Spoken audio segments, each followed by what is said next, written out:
जय शिवराय मित्रांनो, लक्ष्मी मुक्ती योजना राज्यातील महिलांना आपल्या पतीच्या जमिनीवरती सहहिस्सेदार होण्याची संधी निर्माण करून देणारी एक महत्त्वाची अशी योजना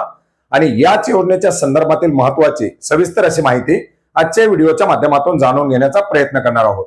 मित्रांनो, केंद्र शासनाच्या माध्यमातून राज्य शासनाच्या माध्यमातून महिला सशक्तीकरणासाठी मोठ्या प्रमाणात पावलं उचलली जात आहेत। वेगवेगळ्या योजना, प्रत्येक योजनेमध्ये महिलांना प्राधान्य, महिलांसाठी राखीव कोटा, प्रत्येक योजनेच्या प्राधान्यामध्ये महिलांचा समावेश, अशा प्रकारे विविध बाबीमुळे महिला लाभार्थ्यांना या ठिकाणी आता प्राधान्य दिले जात आहे आणि साहजिकच महिलांना देखील आपल्या नावावरती जमीन असावी अशी एक प्रकट इच्छा असते।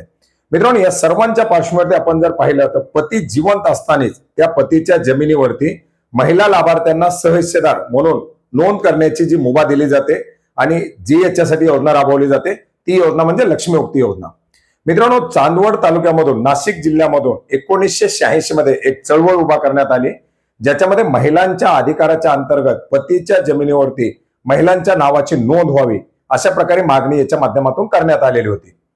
शेतकरी नेते शरद जोशी यांच्या माध्यमातून याच्यामध्ये मोठा पुढाकार घेण्यात आलेला होता आणि याच चळवळीच्या यशात आपण जर पाहिलं तर तत्कालीन मुख्यमंत्री सुधाकरराव नाईक यांच्या माध्यमातून 1992 मध्ये एक परिपत्रक काढून या लक्ष्मी मुक्ती योजनेला मंजुरी दिलेली होती। 15 सप्टेंबर 1992च्या परिपत्रकानुसार राज्यामध्ये लक्ष्मी मुक्ती योजना राबवायला मंजुरी दिली आणि असा निर्णय घेणारं महाराष्ट्र हे देशातील पहिलं राज्य होतं, ज्याच्यामध्ये पती जिवंत असताना आपल्या पत्नीला सहहिस्सेदार म्हणून नोंद करण्याची मुभा याच्या माध्यमातून देण्यात आली। मित्रांनो, आता सध्या राज्य शासनाच्या माध्यमातून जो 100 दिवसाचा विशेष कार्यक्रम राबवला जातोय,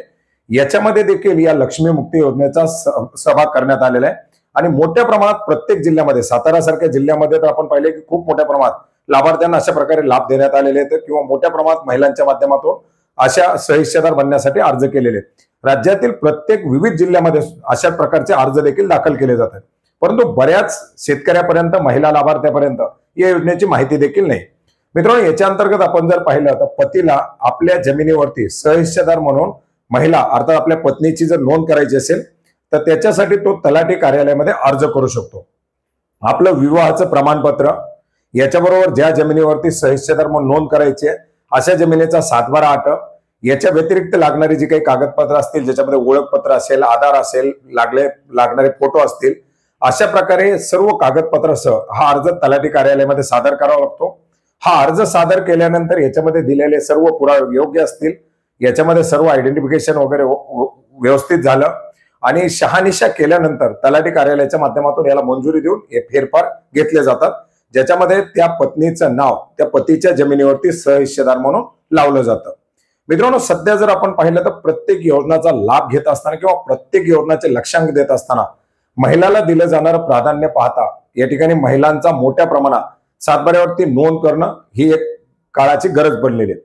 पीक कर्ज वाटप असतील किंवा केंद्र शासनाच्या माध्यमातून महिलांसाठी राबवल्या जाणाऱ्या महत्त्वाच्या अशा योजना असतील, याच्यामध्ये लाभ जे दिले जात आहेत ते महिलांनाच दिले जात आहेत। याच्यामध्ये आपण जर पाहिलं तर साधारणपणे 20% महिला लाभार्थ्यांच्या नावावरती जमिनी येतं आणि मोठ्या प्रमाणात दिल्या जाणारी योजना या महिला लाभार्थ्याला असल्यामुळे ज्या महिला लाभार्थी आहेत त्यांना प्राधान्य याच्यामध्ये लाभ मिळतो आणि साहजिकच याच्यामुळे आता या योजनेचा एक अतिशय या ठिकाणी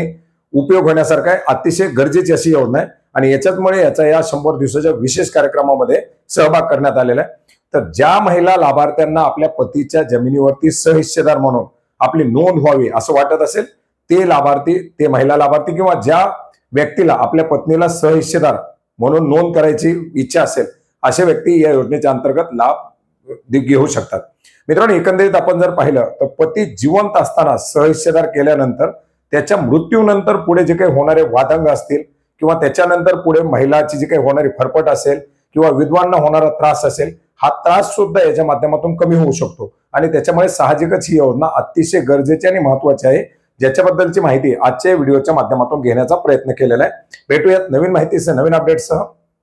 धन्यवाद।